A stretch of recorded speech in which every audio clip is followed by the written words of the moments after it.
Hello everyone, I welcome you all on my YouTube channel. In this lecture we will discuss about apiculture means beekeeping. देखो इस lecture में apiculture, lag culture and sericulture तीनों हैं, लेकिन आज जो discussion होगा वो एपीकल्चर होगा और दूसरे लेक्चर में मैं लैग कल्चर एंड सेरीकल्चर को कवर करूँगी एक साथ। ठीक है, इसमें से जो इम्पोर्टेंट पॉइंट है मैं आपको बताती जाती हूँ क्योंकि ये पीडीएफ है लंबा जिसमें सारे इम्पोर्टेंट पॉइंट्स नहीं है, तो जो इम्पोर्टेंट है मैं बस बताती जाती हूँ। यदि आपको नोट्स बनाने का मन हो तो नोट्स बना सकते हो, और यदि नहीं बनाने का मन हो तो मैं ये पीडीएफ टेलीग्राम ग्रुप पे शेयर करूँगी, आप वहाँ से देख सकते हो। Choice is yours. सबसे पहले एपीकल्चर क्या है, तो एपीकल्चर को हम लोग बी कीपिंग कहते हैं, मतलब कि मधुमक्खी पालन। इस ये एपीकल्चर जो है उसमें एपिस का जो मीनिंग होता है वही होता है बी। ओके, तो जो डिफरेंट स्पीसीज होते हैं एपीकल्चर का मीन्स बी का, वो स्टार्ट होते हैं एपिस से।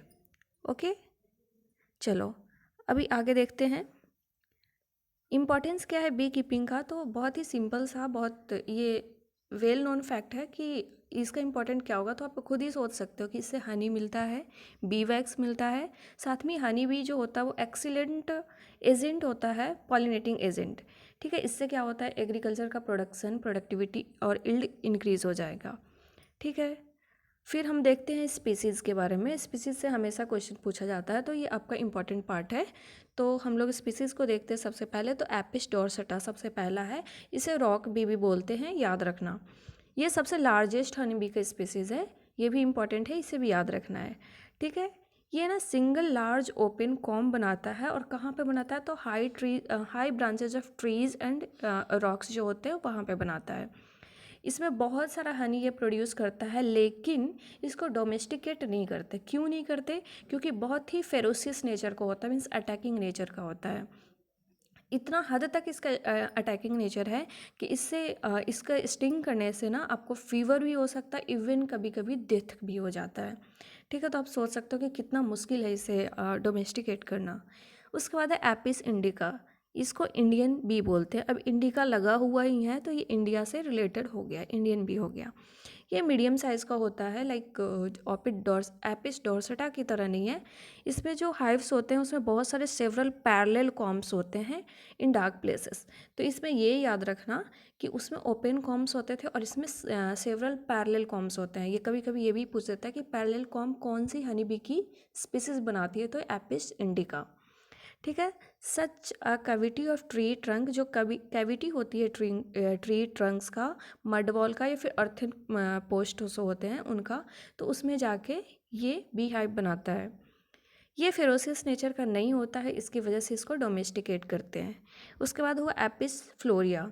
ये भी पूछता है, इसका कॉमन नेम बहुत पूछा जाता है कि लिटिल बी किसको बोलते हैं, तो एपिस फ्लोरिया को बोलते हैं।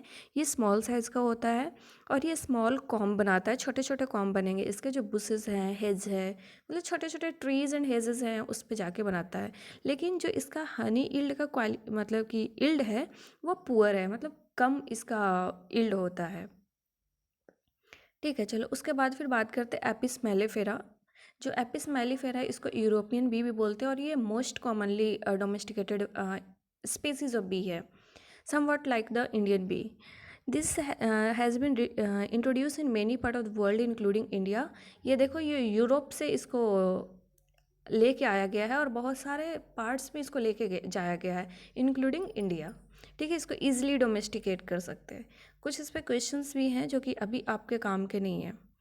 ठीक है, उसके बाद हम लोग बात करते हैं कि क्या क्या कास्ट है हनी बी का, और इससे भी बहुत क्वेश्चन पूछा जाता है। आप कभी भी प्रीवियस ईयर का क्वेश्चन पेपर उठा के देखो, कास्ट से आपको क्वेश्चन मिलेंगे।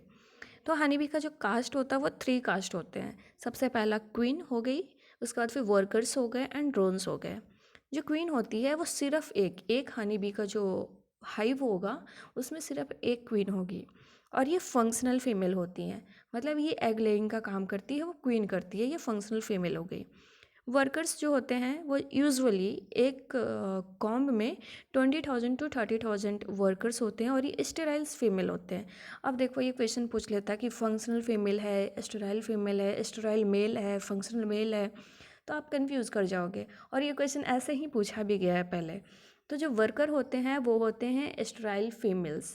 ठीक है, जो फीमेल वर्कर। अब देखो ड्रोन्स हैं, वो बहुत ज़्यादा नहीं होते हैं लेकिन कुछ होते हैं। ये फंक्शनल मेल होते हैं, मतलब ये स्टेराइल मेल मत कर देना, ये फंक्शनल मेल होते हैं अवेलेबल प्रायर टू स्वार्मिंग। और ये कब, जो स्वार्मिंग, स्वार्मिंग मतलब कि जो रानी मधुमक्खी हुई, क्वीन बी हुई, वो ना मतलब कि मैटिंग के लिए ऊपर जाती है, मतलब ऊपर यानी कि वो नीचे ऊपर उड़ते उड़ते उड़ते उड़ते जाती है, स्वार्मिंग होता है। उसके पीछे पीछे ये ड्रोन्स जाते हैं, उसको स्वार्मिंग बोलते हैं। तो वो जो एक्टिविटी है ना, उसके होने के पहले ये फंक्शनल मेल्स अवेलेबल होते हैं। ठीक है, अब चलो इसके कास्ट के बारे में थोड़ा सा और जाने। क्वीन बी है, अ, हाँ, क्वीन बी है, वो ओनली परफेक्टली डेवलप्ड फीमेल है। बाकी जो वर्कर्स होती हैं वो तो स्टेराइल फीमेल हैं, मैंने बता दिया है। ठीक है, इनका ovaries and other female reproductive system है वो वेल डेवलप्ड होता है और फंक्शनल होता है। लार्जेस्ट साइज़ की जो आपको हनी बी में बी हाइव में कुछ मिले तो समझ लेना कि ये क्वीन बी है। जो विंग्स होंगे वो स्मॉलर होंगे एंड श्रिवल्ड होंगे। माउथ पार्ट होगा वो for sucking food is shorter than that of worker. जो वर्कर होते हैं ना, वो उनसे जो माउथ पार्ट होगा वो छोटा होगा। आप पूछो क्यों? जो वर्कर्स होंगे वो जाएंगे बाहर और फूलों से वो सक करेंगे फूड को, उसका जो क्या बोलते हैं, जो उसका रस होगा उसको सक करके लेके आएंगे। लेकिन जो क्वीन बी होती है उसका ऐसा कोई काम नहीं है, तो नहीं है उसकी उसकी वजह से ही जैसा जिसका काम होता है, उसका जो फंक्शनल ऑर्गन होता है वो उसी तरीके का डेवलप होता है। तो इसका ज़रूरत नहीं है, इसीलिए इसका जो सकिंग पार्ट है, मतलब कि माउथ पार्ट है, वो ज़्यादा डेवलप नहीं होता है, शॉर्टर होता है। वैक्स ग्लैंड नहीं होते इसमें, और ये 3 से 4 साल तक के लिए ज़िंदा रहती है। और इसका जो एग लेइंग का रेट है वो देख लो कि 800 टू 1500 पर डे तक की कैपेसिटी से ये एग लेइंग का काम करती है। ठीक है, फिर इवेंट्स क्या है in the life of queen bee, तो इसे आप एक बार देख लेना क्योंकि ये बहुत ज़्यादा इम्पॉर्टेंट नहीं है कि क्या। अब ये आप एंटोमोलॉजी के स्टूडेंट होते हैं तो ये आपके लिए बहुत इंपॉर्टेंट होता, लेकिन ऐसे ज़्यादा नहीं है। मैं पीडीएफ जो डालूंगी उसमें आप खुद से देख लेना। ठीक है, ये देखो, ये क्वीन बी है, फ़ोटो भी देख सकते हो साथ में, और ये वर्कर भी है, और ये ड्रोन है। ठीक है, उसके बाद जो फर्टिलाइज्ड एग होता है ना, उससे फीमेल प्रोड्यूस होती है। ये क्वेश्चन बहुत बार पूछा गया है कि फीमेल का प्रोडक्शन कैसे होता है। तो जो फर्टिलाइज्ड एग होगा, जो क्वीन बी ने एग लेइंग किया उसमें से जो एग फर्टिलाइज हो गया उससे ना फीमेल बनेगी, इधर स्टेराइल और फर्टाइल फीमेल कुछ भी। ठीक है, और जो अनफर्टिलाइज एग रह गए वो उससे ड्रोन प्रोड्यूस होते हैं, मतलब जो मेल होता है वो प्रोड्यूस होता है। ठीक है, अब चलो सेकंड पे आते हैं, वर्कर बी पे। वर्कर बी जो होता है वो इम्परफेक्टली डेवलप्ड फीमेल्स हैं, मतलब ये फीमेल तो हैं लेकिन इनका जो रिप्रोडक्टिव सिस्टम है वो डेवलप्ड नहीं होता है, वो फंक्शनल नहीं होता। These are smaller than the queen, queen जो होगी वो सबसे बड़ी होगी और ये छोटे होंगे। They have strong wings to fly, इनके विंग्स स्ट्रॉन्ग होंगे। अब देखो, मैंने बोला ना, क्योंकि इनको जाना है, खाना इकट्ठा करना है, तो ये उड़ उड़ के बहुत दूर दूर तक जाएंगे, तो इनके जो विंग्स होंगे वो स्ट्रॉन्ग होंगे। They have large and efficient proboscis. ठीक है, ये, और उसके बाद फिर ये इनका जो स्टिंग होता है वो वेल डेवलप्ड होता है फॉर सकिंग टाइप।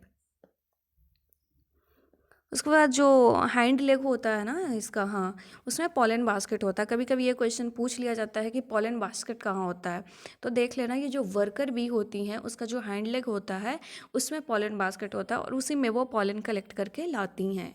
आप देखो, पॉलन बास्केट भी होता है उनके पास, बास्केट में लेके आते हैं। ठीक है, अब इसमें लाइफ स्पान के बारे में थोड़ा बात किया है कि वो किस तरीके से कितने कितने दिन तक वो क्या क्या काम करती हैं। तो ये फिर से आप पे छोड़ती हूँ कि आप पढ़ लेना, क्योंकि ये बहुत डिटेल में पूछा नहीं जाता है जनरली एफओ में, लेकिन मान लीजिए पूछा जाए तो आप एक बार पीडीएफ गो थ्रू कर लेना। ठीक है, चलो अब बात करते हैं हम लोग बी डांस के बारे में। हमने देखा है कि जो बी डांस है ना, एक सिस्टम है इन लोगों का कम्युनिकेट करने का एक दूसरे से।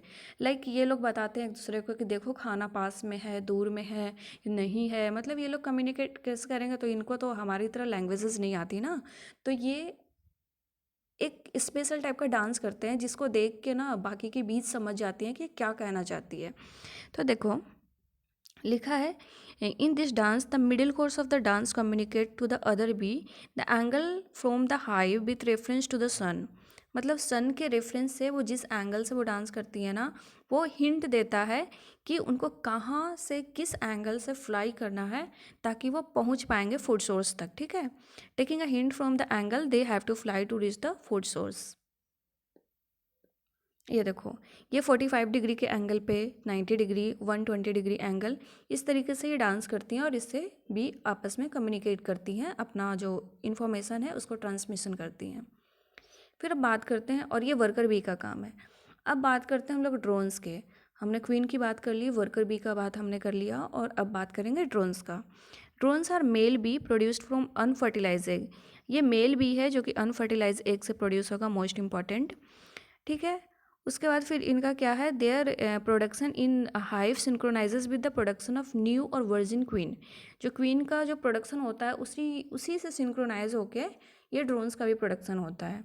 ठीक है, इसके बारे में जो डिटेल में यदि आपको जानना हो तो आप ये देख लेना, जो मोस्ट इंपॉर्टेंट जो पॉइंट्स हैं वो मैं बस बता दे रही हूँ। ठीक है, अब देखते हैं कि emergence of new queen and swarming of the old one. ये बस एक बार मैं रीड कर देती हूँ, जहाँ पे मुझे लगेगा कि ये इंपॉर्टेंट है वो मैं बताती हूँ। When the queen gets older, जब क्वीन ओल्ड हो जाती है ना, तो उन्हें एक नए क्वीन की ज़रूरत होती है। यदि नया क्वीन किसी को बनाना है, लाइक वर्कर्स को बनाना है, तो क्या करती है वो शुरू से ही एक अच्छा बी को सिलेक्ट करने के बाद उसको रॉयल जेली खिलाती है। ठीक है, जो कि सलाइवा ऑफ वर्कर्स जो होते हैं ना, उसी को रॉयल जेली बोलते हैं। तो उसको खिलाते हैं ताकि वो स्ट्रांग हो, और उसको बाद में वो उसको वही क्वीन में कन्वर्ट होती है। They turn into pupa and into the queen.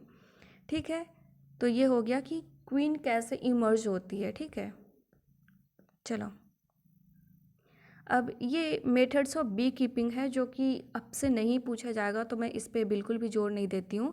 आप एक बार देख लेना, मैं जो पीडीएफ दूंगी मैं बार बार यही कह रही हूँ कि कुछ है जो जैसे इंडिजिनस मेथड है, मॉडर्न हाइव्स हैं, तो ये सब देख लेना एक बार। ऐसा कुछ वैसा नहीं होता है कि मतलब इससे इतने स्पेसिफिक पूछा जाए। ठीक है, traditional method, quick method and bee pasturage. Bee pasturage क्या है, तो the plant that yield nectar, the plants that yield nectar and pollen are collectively known as bee pasturage. जो प्लांट का नेक्टर एंड पॉलन होता है ना, वो B पास्चरेज कहलाता है। मतलब पास्चर मतलब वो जाके जाके खा सकती हैं, लाइक पास्चर जो एनिमल्स होता है जहाँ पे वो जाके ग्रेज कर सकते हैं, तो वैसे ही बी क्या खाएगी, तो नेक्टर और पॉलन, जिसको बी पास्चरेज बोलेंगे।